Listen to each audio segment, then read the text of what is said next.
Hello again, fellow BeachBum traders. Thank you for joining us for part one of our weekly trading game plan for the trading week of December 18th through December 22nd, where we'll try to help you make money trading in the winter.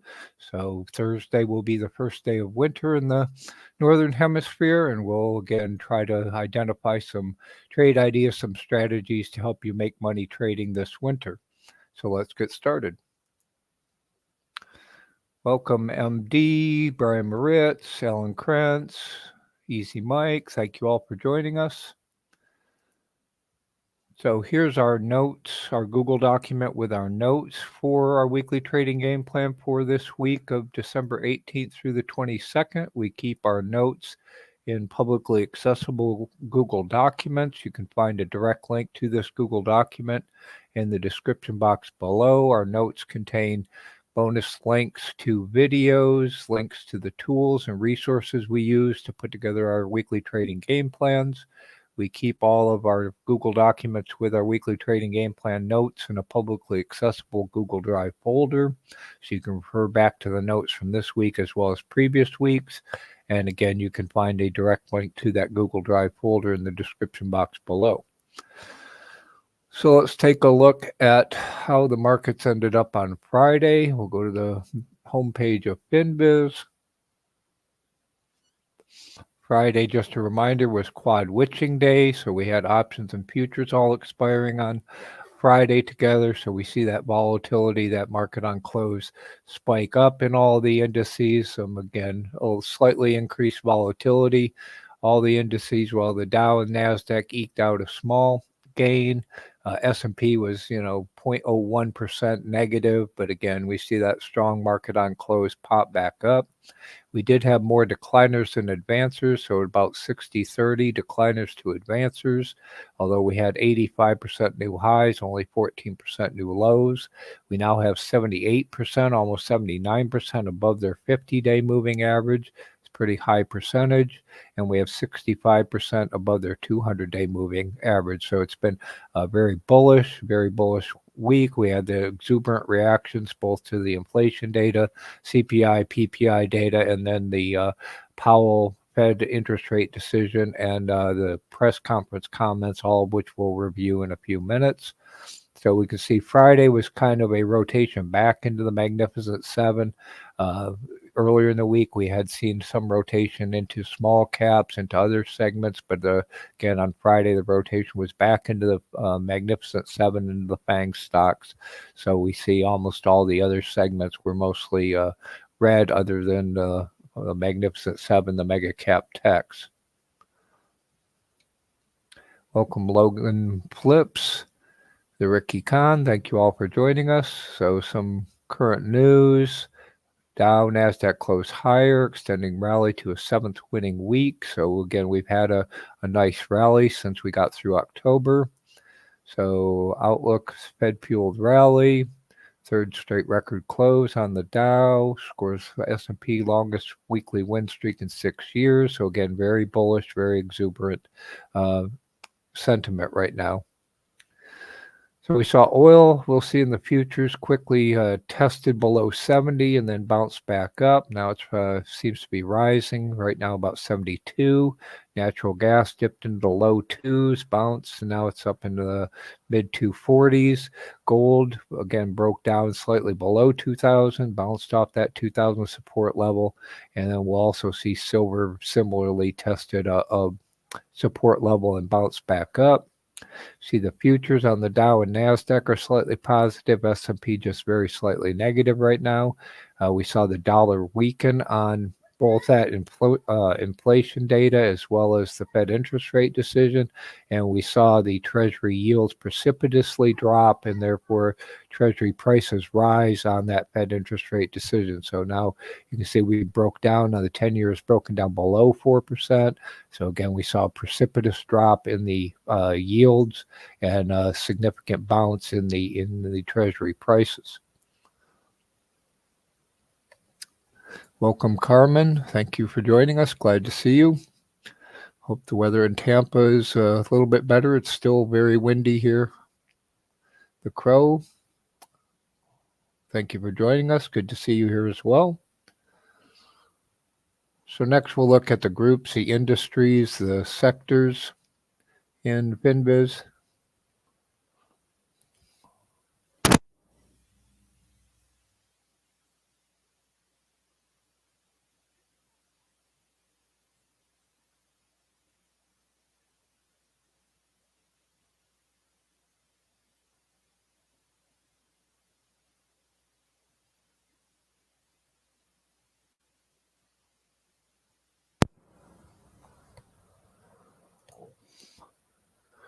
Yeah, I'm sorry to hear the weather's not any better in Tampa. Yeah, it's like I said, it's been very windy here this week. So if we look at the groups tab in FinBiz, we see Friday again. Technology was pretty much in some consumer cyclical, but pretty much technology was the only positive. Again, the Magnificent Seven, mega cap techs, again primarily for that. We see some of the weakest sectors: energy, real estate, utilities. Again, it was kind of a risk on most of the week. Well, we see that yield drop in the treasuries caused a bounce, in real estate. So mortgage rates going down, positive for real estates. Again, we saw the bounces in gold, silver. We'll see a dramatic bounce in palladium as well. So basic materials was positive. For the week, communication services was the only negative. Again, it was mostly a risk on. So defensives and utilities were the worst performers for the week. For the month, again, energy's been underperforming. Again, we saw oil drop down, natural gas drop down, and they're bouncing back up. Again, positive for real estate, industrials, basic materials, technology kind of in the middle for the month, but it was the strongest segment for the quarter. Again, real estate and industrials positive, energy the weakest for the quarter. And again, defenses, utilities, the worst performers for this half. Financial technology, consumer cyclicals, the most positive for this half year.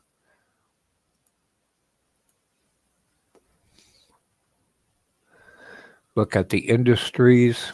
Again, we see some energy, solar, again, with the decrease in yields and bond yields. Solar took a positive as that was a debt credit issue. So it bounced back. I think that's overly exuberant, but we can talk about that in more detail. We got a bounce in steel. Again, some of the energies bounced. Worst performers yesterday, some of the real estate, again, retraced, corrected after we'd had that.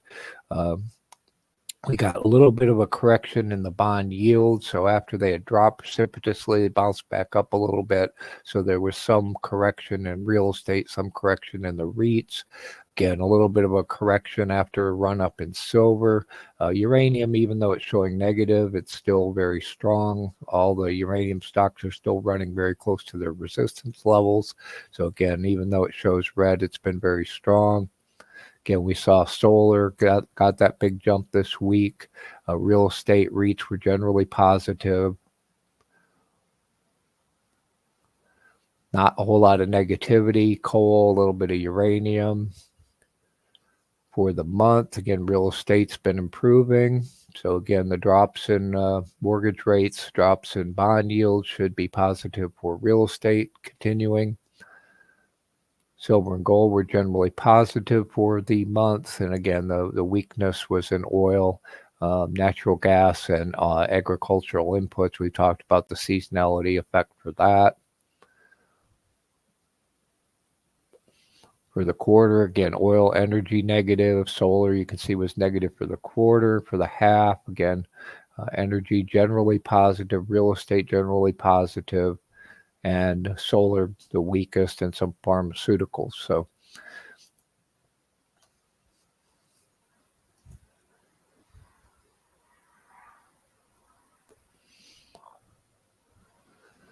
So we'll look at the economic data. I'll bring up the calendar and investing.com. I'll go through some of the highlights in my notes. And then we'll look at the economic data coming up this week. Just very quickly, Tuesday we got CPI data. It was pretty much in line. The month or the year on year was pretty in line. The month-on-month for November was just 1/10 higher than expectations, but again, pretty much in line. So consumer inflation was as expected, and again, flat for the year. Um, Real earnings was up, whereas previously it was down. So again, that's positive for the consumer, positive for employees. Wednesday we got mortgage rates. You see mortgage rates have dropped. That'll be positive for housing. Also, positive for the interest rate sensitive sectors, real estate in general. Again, then we got PPI, and the month-on-month was below expectations, 0 versus 0.2. Year-on-year was 2% versus 2.2. So again, producer inflation was lower than expected. So again, all of that, shows inflation is very slowly coming down. As we heard, Powell commented, and I'll go over some of the highlights of my comments from Powell. Then we got the interest rate decision, which was essentially, hold. So expected 5.5. That's what we got. So Santa, the FOMC, the Fed turned out to be Santa and not Scrooge this year. And again, they put a hold on. You can see also the interest rate projections came down for the next several years, and we'll talk about the cuts. They actually talked about cuts, and you can see currently it dropped even for quarter four. So interest rate projections dropping across the board. And as you saw, we got, exuberant rallies based on both the CPI, the PPI, and then the Fed interest rate decision. So we got that significant rally through this week. So some of my comments I captured from the conference call and the Fed statement. Inflation eased over the past year, but remains elevated, so it's still too high. Their median forecast, so they came out with their dot plot, showed 75 basis points of rate cuts in 2024. So they did talk about rate cuts. They didn't, specify time frame. And now different Fed officials are coming out and they're talking about when those might occur. Right now, it's later in the years. Most of the discussion. They'll assess the extent of any additional firming needed. So they are still open to further rate hikes if that were required, or further quantitative tightening, but they'll assess the extent of what will be needed. Again, core PCE forecast declined. They see lower inflation, slower growth, so not a recession, but slower growth in 24. Again, rate cuts in 24, additional rate cuts in 25 and 26. They said 3.2% inflation by the end of 23, 2.4 by the end of 24, and getting to their 2% target in 26. So again, we're seeing all indications that inflation is slowly coming down, and the Fed officials are comfortable, relatively comfortable with that slow decrease in inflation. And then now they're talking about cuts over the next couple of years. They see unemployment going up to about 4.1% at the end of 24, 25, and 26. But again, there wasn't a lot of concern. Got GDP at 2.6, dropping down below 2% in the next couple of years. And then, as we've said, inflation is still too high, but they do see it coming down. So they're comfortable with their trajectory. They're prepared to tighten further if appropriate, if necessary. And again, they stated, their policy rate is at or near its peak. So essentially, Powell told everyone, they're pretty much at their peak interest rates. They're now talking about, future cuts. So all positive factors for the markets now. Companies, the markets, et cetera, can plan based on, okay, if this is our peak interest rate and we're going to be coming down over the next couple of years, then how do we want to position our businesses accordingly? So really, in my humble opinion, that's what was needed to, again, spur a longer-term rally in the markets. Again, none of this is financial advice. We're not financial advisors. But again, in my humble opinion, again, all of our content is for education and entertainment purposes only. But again, in my humble opinion, this is what companies and the market were waiting for, is, what is the trajectory going forward, and now we have some level of certainty. So now businesses can invest based on a planned interest rate trajectory and invest accordingly. So Thursday we got jobless claims also positive, so continuing dropped a little bit. New jobless claims was below expectations. We also got very positive retail sales. So the retail sales for November was positive, expected to be negative, and year on year was above previous, month on month above. It was expected to be negative, was positive. So it looks like the retailers had, a good Black Friday, a good Cyber Monday. So again, positive for the retail sector. So again, I would expect the retail sector to rally through the end of the year, and then we'll hear about, the level of discounting, etc. So I'll go back into investing.com and we'll look at any economic data I missed, and then we'll look at the economic calendar for next week. Grab a quick drink and we'll go through that.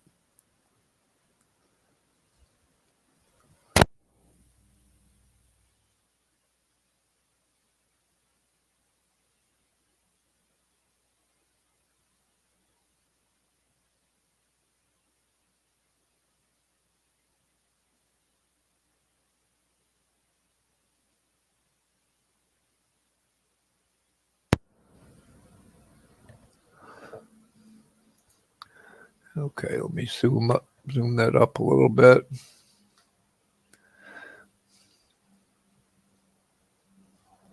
So we had some bond auctions. They look like they went okay. And we talked about CPI data, talked about real earnings. Crude oil stocks dropped more than expected. Again, that can be one of the reasons we got the bounce in price, although again, 70 is a pretty good support level. Again, mortgage rates are dropping. Talked about PPI data.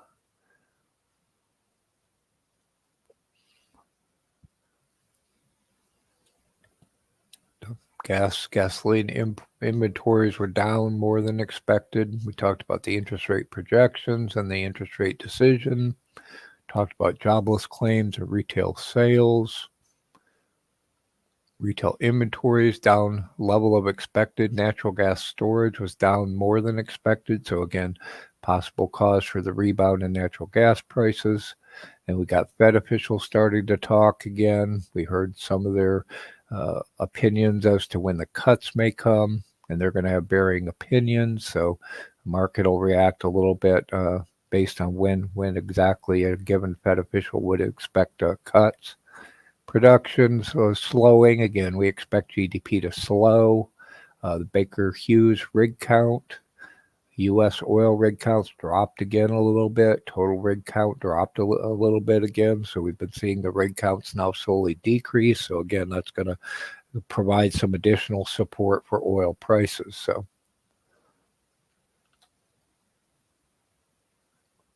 look at the data for next week. Again, some bill auctions, and we get building data for November. Again, the significant drops in mortgage rates is this month in December, but we should see some improvement in the housing industry, although they've been buying down mortgage rates, so they've been strong. We'll get the mortgage rates on Wednesday. Existing home sales probably still be weak, but they will improve as mortgages come down. Get typical oil and natural gas inventories, and we'll get Q3 GDP data and jobless claims data on Thursday. Again, it's expected to be pretty good. So GDP for third quarter is expected to be significantly better, probably in part due to retail sales. Get some PCE prices, natural gas storage. And we get some, again, PCE, core PCE, durable goods. So, and that has some significance, but not as dramatic as CPI and PPI we had last week. Then we get Michigan sentiment inflation expectations expected to drop. So assuming that's in line or better, that could be a catalyst for the markets. I don't really expect that to be a negative result, but we'll see. That has had some additional volatility to the markets recently. So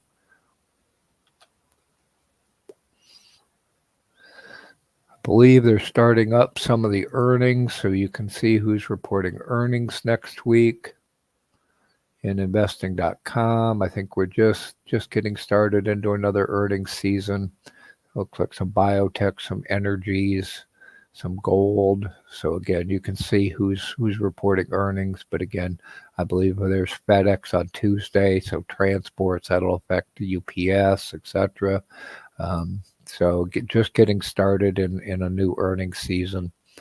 So you can see General Mills, etc., who all's reporting, and those particular segments that might be impacted. So the cruise lines on Thursday.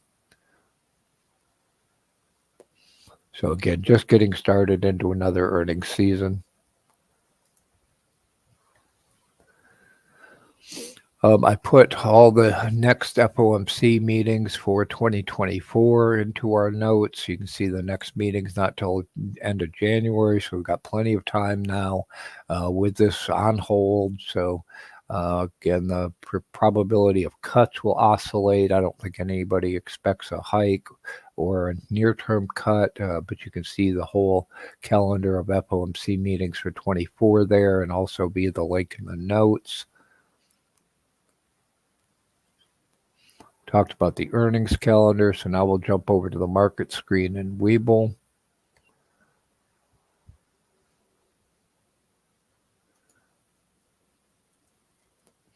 So I'm on the market screen in the online browser version of Webull. Let me grab a quick drink.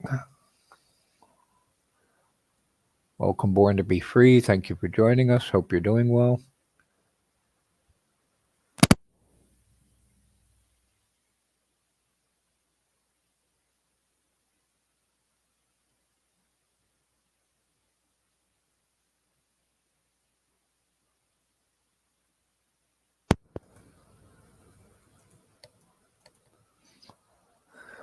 Okay, so we see in the histogram we had more decliners than advancers. Again, Friday was kind of a rotation back into the Magnificent Seven, etc. Most of the others kind of retraced, corrected after the exuberant rally we had, and we'll see that particularly in technology.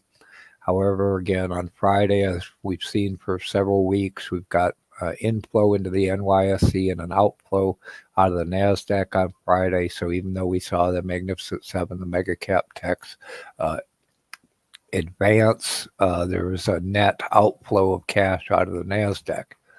So again, most of your smaller techs, there was probably profit taking, etc.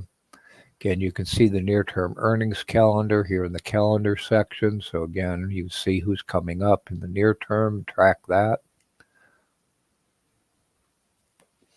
Look at the best performing industries for the week. So again, solar, so renewable energy, semiconductors. We'll see the SOXL semiconductor index, had a exuberant run, mostly NVIDIA, AMD, etc. REITs did well, real estate did well, electronics okay, banking okay, retailers pretty well. Again, real estate, home building positive, some healthcare, although there was some rotation out of healthcare. Metals and mining slightly positive. Logistics, freight, again, shippers. There was news that Maersk, which is one of the biggest shippers in the world, is now not putting their ships through the Red Sea. That, in my humble opinion, that may cause some supply chain disruptions, some inflation like we've seen when we had the pandemic. Again, as those ships now have to take a different route. So that news didn't get a whole lot of visibility, but hopefully you heard that. And again, in my humble opinion, that might cause some supply chain disruptions and some potential inflation.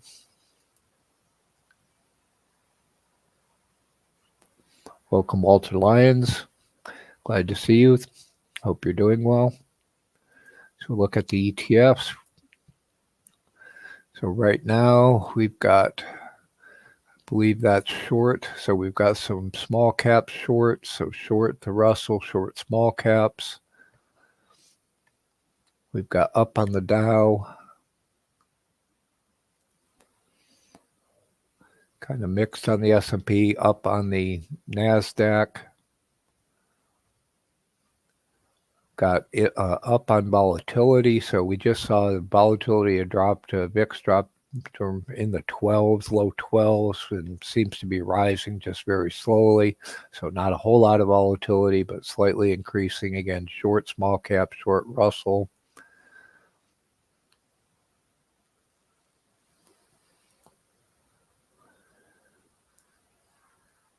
So get shipping, lithium.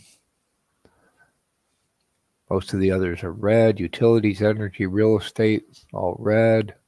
Little cyclical, some basic materials. Again, lithium finally looks like it found some support.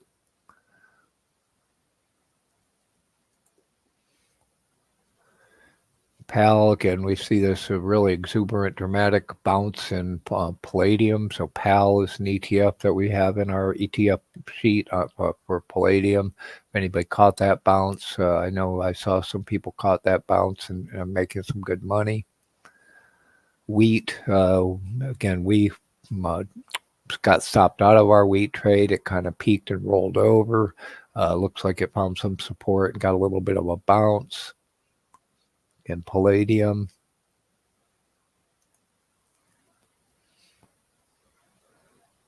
Some long zero coupon bonds.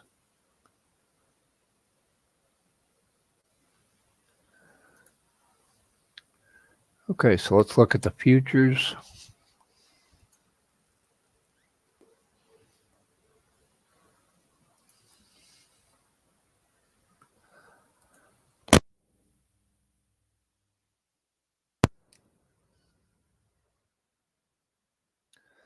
So again, we see this, exuberant rallies in all the indices. So they all, gapped up, exuberant run. I expect that exuberant run to pretty much continue through the end of the year. We're going to talk about the Santa Claus rally. So we're, getting into that time period. See, the Russell really had an exuberant run. What we're seeing, however, and we'll talk about, I think, my humble opinion, the opportunity is watching the sector rotation, is we're seeing money, rotate into various sectors, rotate in and out of the Magnificent Seven, in and out of small caps, in and out of the Russell. So again, I think watching the sector rotation and playing long short on the sectors in particular is the way to go in terms of any kind of swing trading, short-term trading, etc. Foreign markets generally positive, the Euro stocks and DAX. However, Japan kind of rolled over, and the yen strengthening. Again, we saw volatility bottom in the low 12s. Looks like it's slowly swinging back up. Again, oil dipped slightly below 70, and then that 70 is a pretty good support level. Bounced back up. Looks like it's headed back up. Similarly for natural gas, bounced in the low 2s. Looks like it's headed back up. Gold dipped slightly below 2,000. Again, 2,000 is good support level. It bounced back up, corrected slightly, but again, I expect that you can see the low. It's making higher lows. Eventually, it'll probably have to retest that previous high. Similarly with silver, dipped below 23 slightly, bounced up. Again, you see the higher lows. So again, the long-term trend, but we get these oscillations, where it builds a new support level, bounces up, makes a new high. It'll have to go retest that. There'll be some resistance. You see, they both got rejected pretty dramatically off the new high. Again, we see that, exuberant run in palladium. I'm not really sure offhand what spurred that, except, the declining dollar, DXY, etc., and the fact that it probably got, oversold. Corn just kind of slightly rolling over. Saw a dramatic drop in sugar. Again, we saw wheat, had peaked out, declined, and we saw a bounce back late in the week. So right now it's kind of it's been chopping around right now. We'll see if it goes to a new high. Again, dramatic drop in sugar. And again, we see all the bond prices ran up as again, we got that Fed interest rate decision. So the bond yields dropped, bond prices popped up. Again, my humble opinion, another thing that's probably going on is people are rushing into the long-term bonds to get those high yields as the yields are expected to drop, and that's what we've seen. So we probably saw a buying frenzy of those, higher interest rate, higher yield bonds. Yeah, we saw the dollar drop down below 102, didn't quite break 101, and then had a slight bounce back on Fridays, which again put some pressure on gold, silver, etc. All the foreign currencies are generally, making new recent highs against the dollar. So again, we expect that trend to continue. Welcome, Pawn. Glad to see you. Thank you for joining us. Ricky Khan, good to see you too. So I'm going to come back to ETFs. I want to quickly first get to our strategy, our theme for this week, which is make money trading in the winter. So we'll look at the seasonal trend for the winter, which is December, January, February, and we have a couple bonus links to videos about how the stock markets perform in the winter, the best performing markets and industries in the winter. So let's take a look at just our typical chart of the performance during the winter.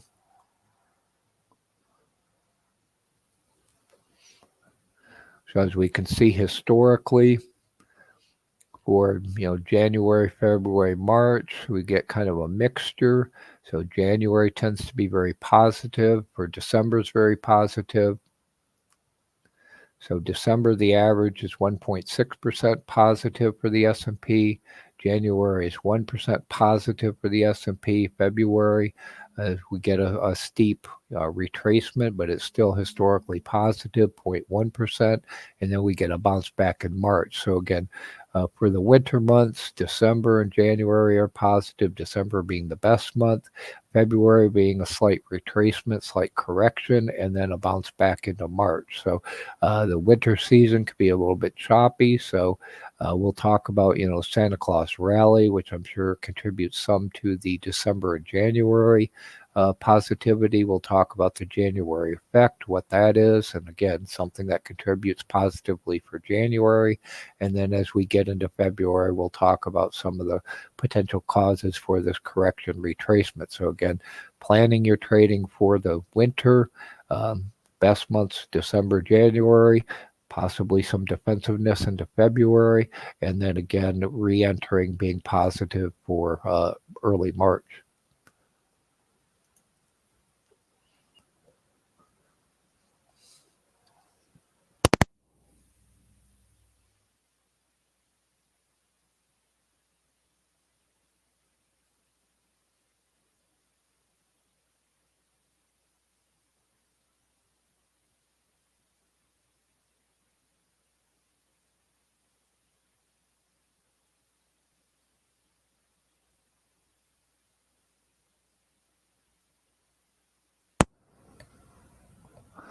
All month we've been talking about various strategies for making money trading in December, so I won't belabor that too much. You can reference our previous discussions via the links to the videos in our notes, and also you can find those on our BeachBum Trading YouTube channel.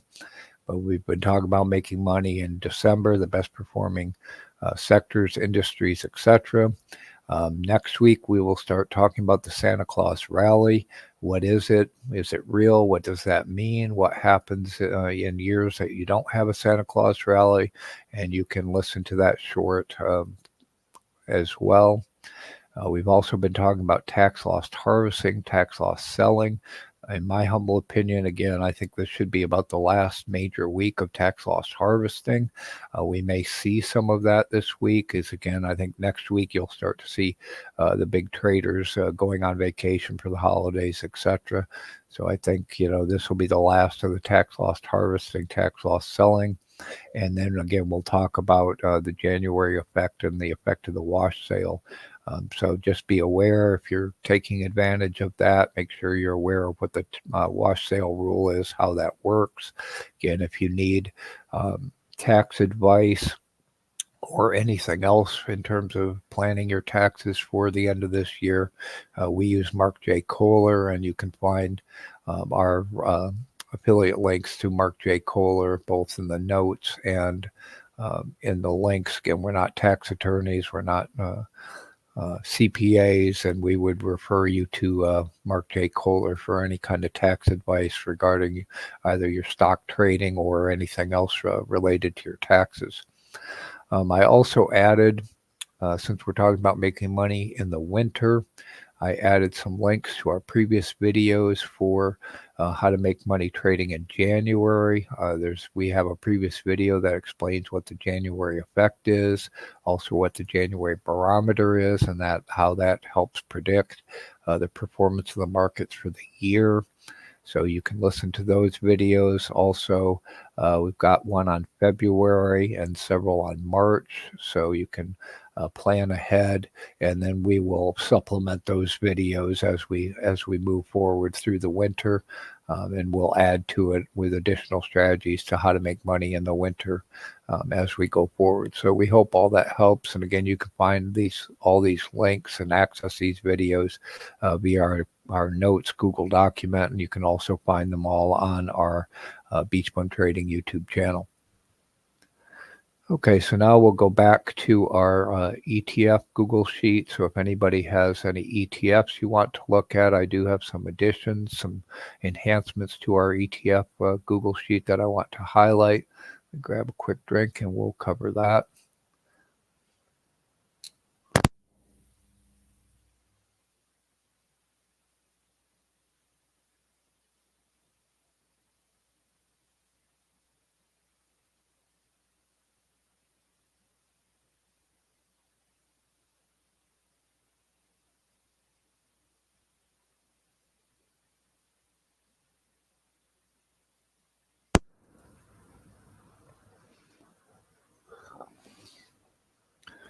Just a quick reminder, if you would like access to our ETF Google Sheet, as well as our dividend payers and our puts ROIC Google Sheets, which we'll talk about tomorrow, and also we'll talk about, hopefully have some time to talk more about and show our alerting system.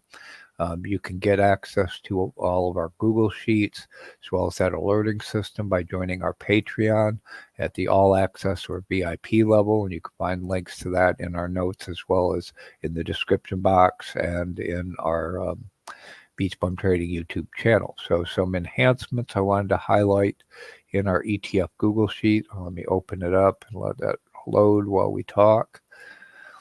Is in terms of talking about sector rotation, I've added a couple sectors to our sector sheet that we can look at. So I added a couple for biotech.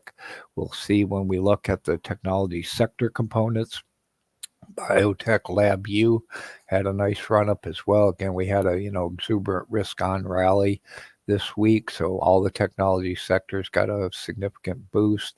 I wanted to be able to track the biotech sector as well.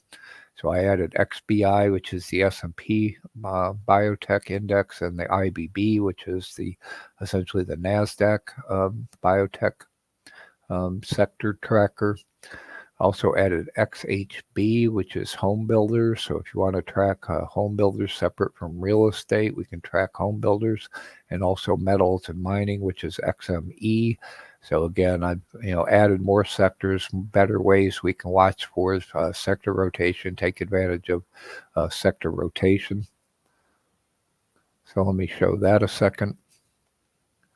So again, if you go to our ETF Google Sheet and you go to the sectors tab, you can see the sector tracker. So again, you can see right now I've got them all sorted by the sector name. You can sort them by performance, so you can see the top gainers, top losers for the day. So again, for Friday, we can see the S&P, the XBI was slightly positive. Consumer discretionary, metals and mining, and technology were the positive sectors. We can see, the worst performers, utilities, etc. So you can see, high lows.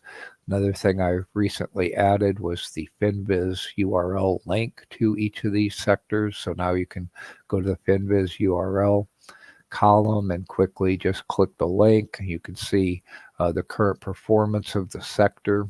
So we see, the biotech IBB had, exuberant run, pop up, went over support level.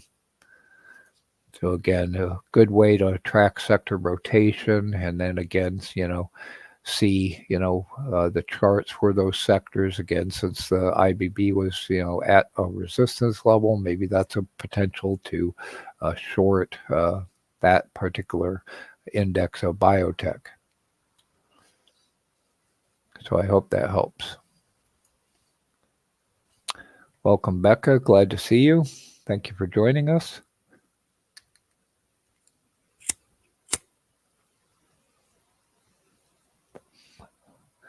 Also, one we discussed last week was WPS. So EKS had mentioned WPS. We discussed it yesterday, and I promised to put that in our research tab, so we'll take a look at that. So I've added WPS to our research tab. You can also see our previous analysis and discussions on WPS, iShares International Developed Property ETF, via the bonus link to, I snipped out our discussion into a shorter version, quick take video, so you can listen to that via that link to the video in the notes. If I go to the research tab, I'm just going to search for WPS. I'm sure it's near the bottom. So again, you can search and find various ones we've talked about in the past. So we can see the risk reward profile of WPS. You can see it doesn't have a whole lot of range. So 52 weeks, the risk reward is only 1.29. It's got a resistance level at about 27.75. So again, not a whole lot of risk reward in the near term. And even from bottom to top, it's below our 2% target. So again, not one that I would add to our main ETF Google sheet. But again, if you're looking for an opportunity to play, international real estate long, you can take a look at WPS and see if that's something that you might be interested in. And again, you can look at the composition of WPS via the link to the profile in the ETF database. So if we look at that just very quickly, we can see it's a vanilla market cap weighted ETF. You can see the description of it. Asia Pacific, Europe, etc. You can look at the holdings. So we see a lot of foreign. So it looks like some Japanese, etc., Japanese exchange. So a lot of these are foreign stocks, so not ones you can trade directly. So again, if you're looking for a way to trade international property, an international REIT, this WPS might be something that you find attractive. But again, the risk reward profile just isn't something that we'd be terribly interested in at this time. So I hope that all helps.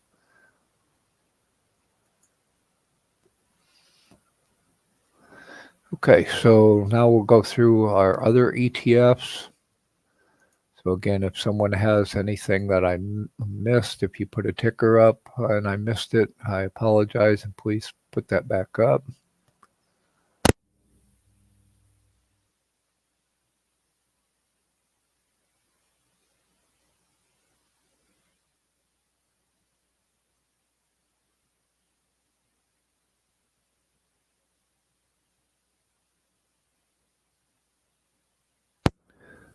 Yeah, Easy Mike says interesting, but he likes EMB. That's another one that we recently analyzed, was emerging market bonds, and we'll be releasing that previous discussion on EMB. Again, that's another one you can find the research in our, I think it's in our ETF. So again, if you go to the research tab, do a find for EMB, you can see our previous research on Emerging Market Bond Fund, EMB. And again, we'll be releasing that previous video soon.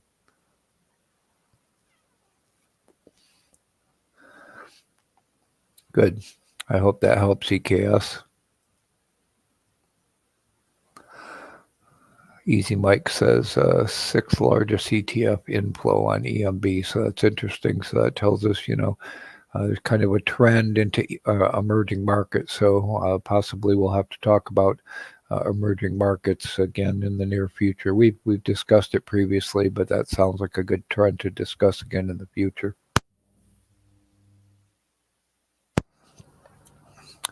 The other thing I wanted to look at was the technology component screener. So if you go to the screeners tab of our screener sheet of our ETF Google Sheet, and you can find the technology component screener.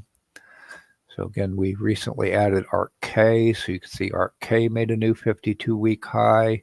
So you can short ARK-K with SARK. So we'll talk about that again tomorrow.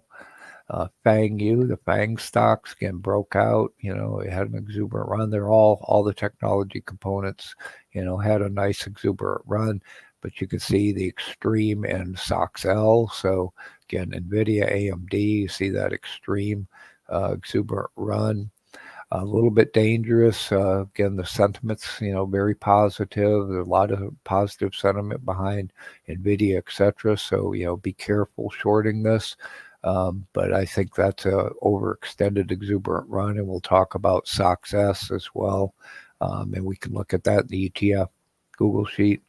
The NASDAQ as a whole, again, had a run, but it's not as strong as either the biotech or the semiconductors. Again, you see that positive. There's the CRISPR Vertex news was positive, and again, just this risk on technology, rotation into technology. They've just bought anything. Again, I think there's some risk in the biotech sector. Most of them lose money. Many of them are probably underwater for the year. So just watch out for profit taking or tax loss selling in areas like a biotech, short on biotech's Lab D. The TECL is a broad ETF on technology.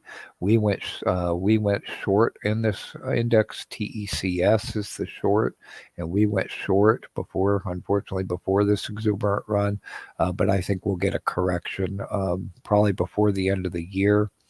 Again, my opinion is I think we might get some profit taking one more time before the end of the year. I think we might get some profit taking in the Magnificent Seven. In the mega cap techs, probably this week, and then rotation back into them before the end of the year. Something they call window dressing. The money managers, want to have the winners on their books at the close of the year.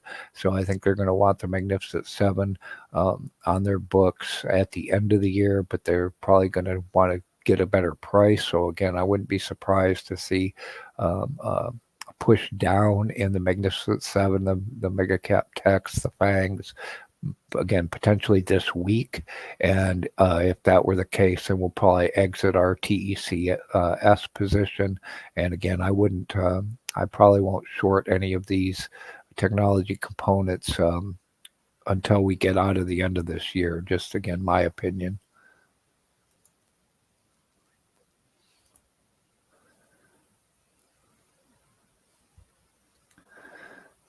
So you can see here's Lab D, which is the short on biotech. You see Lab U does have some room to run. So again, Lab U is the long.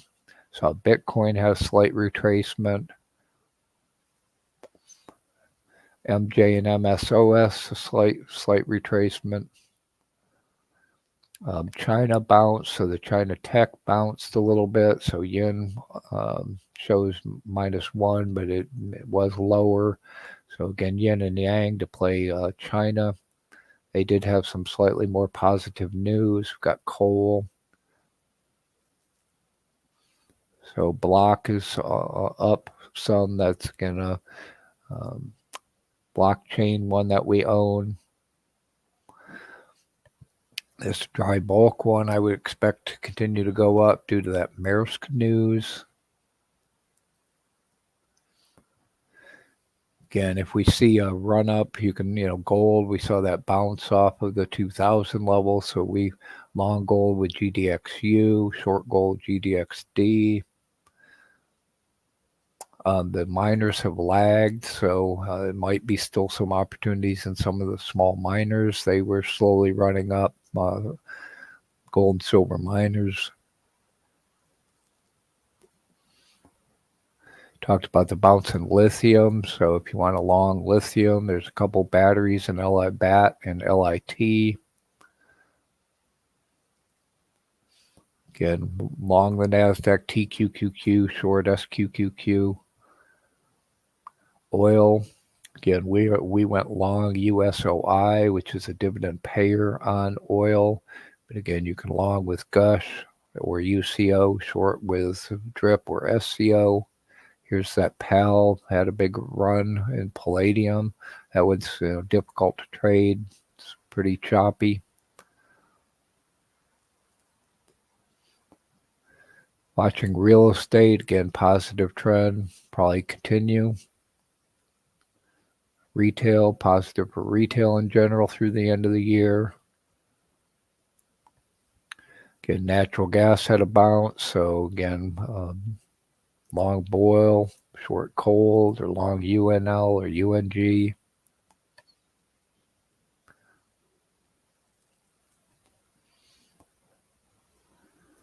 Again, real estate, again, positive, general positive trend. Shorting the Russell, again, long the Russell, URTY, short SRTY. Semiconductors, again, we'll talk about SOXL and SOXS again tomorrow. Again, I think that was an overextended, exuberant rally, but again, the sentiment, everybody wants to buy NVIDIA, so I don't think that's gonna stop anytime soon, and I think all the money managers are gonna want NVIDIA on their books at the end of the year. So silver, again, if you want to play the bounce of silver, AGQ long, short silver CSL. If you want to hold it and get a monthly dividend, SLVO. We'll look at these dividend payers on gold, silver, oil again tomorrow, but I believe their ex-dividend dates is all the 19th. So if you want to get in, I would look to get in those. We saw that exuberant run in solar, so TAN and RAYS are some solar ETFs. Unfortunately, I couldn't find any and don't know of any way to short solar with the ETF. So if anyone knows of an ETF to short solar, because again, I think that run is overly exuberant. There's still a high cost against slowing economy. I think they're overestimating that people would invest in solar in the near term. Again, we talked about we're long TECS right now. That's short the broad technology. If you want a long TECL. Bonds again ran up, so TLT, TMF. We long bonds. We long the TLT using TMF, which is leveraged. Shorting, you can use TBT, TMV. We saw a little bit of a retracement. But again, I think the bond trend now is up. Uranium, couple ETFs, uranium miners. Again, most of the uranium stocks are still up near resistance, running pretty high.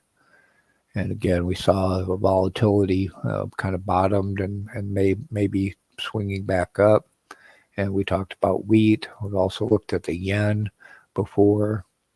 So you can long and short the yen, although again, I've been watching that, but the risk reward isn't all that exciting. So again, if I missed your ticker or didn't cover a topic that you'd like to discuss, you can throw that up in the chat again. I'll leave this open for a minute.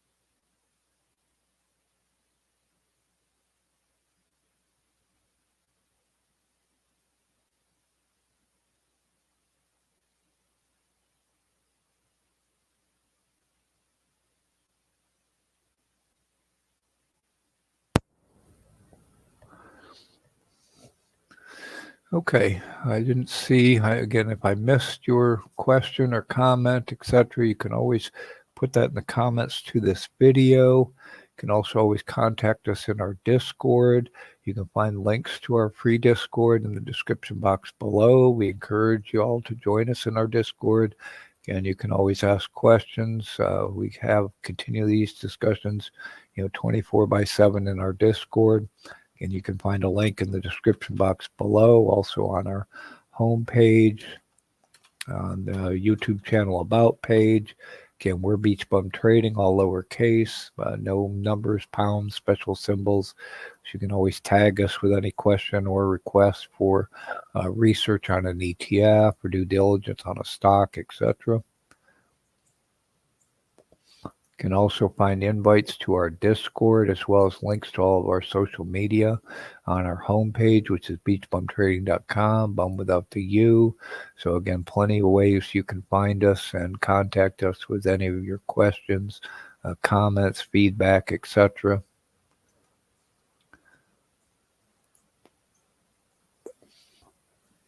Okay, lastly, Easy Mike had asked us in one of the chats to look at the commitment of traders reports.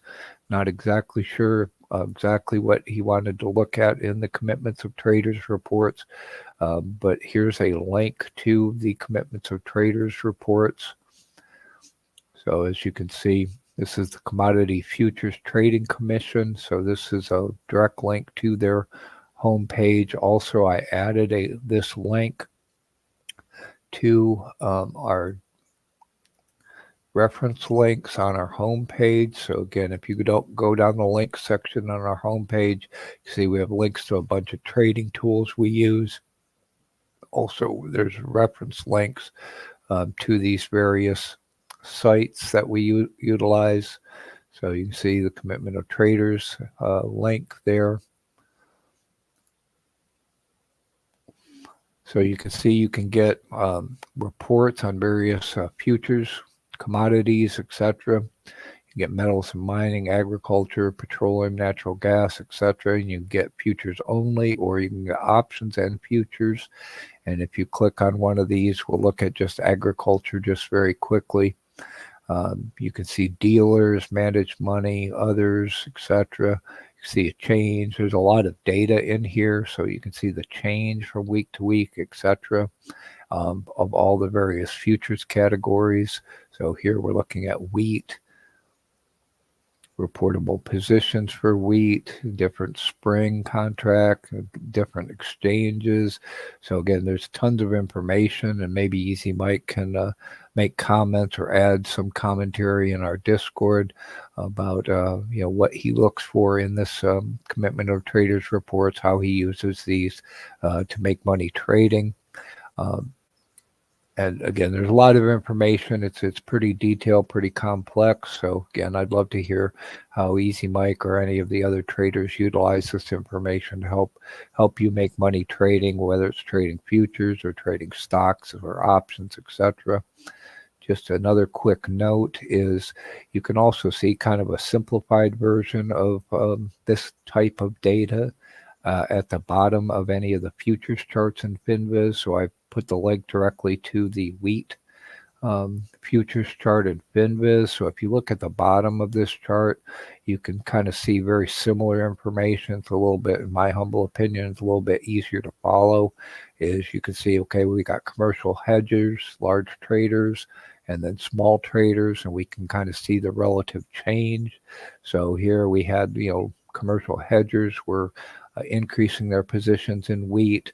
You had your large traders decreasing their positions in wheat. Small traders, again, they're small, so they're not, doing these large contracts as much, but you can see small traders getting out.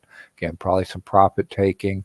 Large traders probably, again, they were getting out and now are getting back in, and the hedgers were getting out. So again, hopefully this can kind of help you see some support for resistance in the various futures contracts.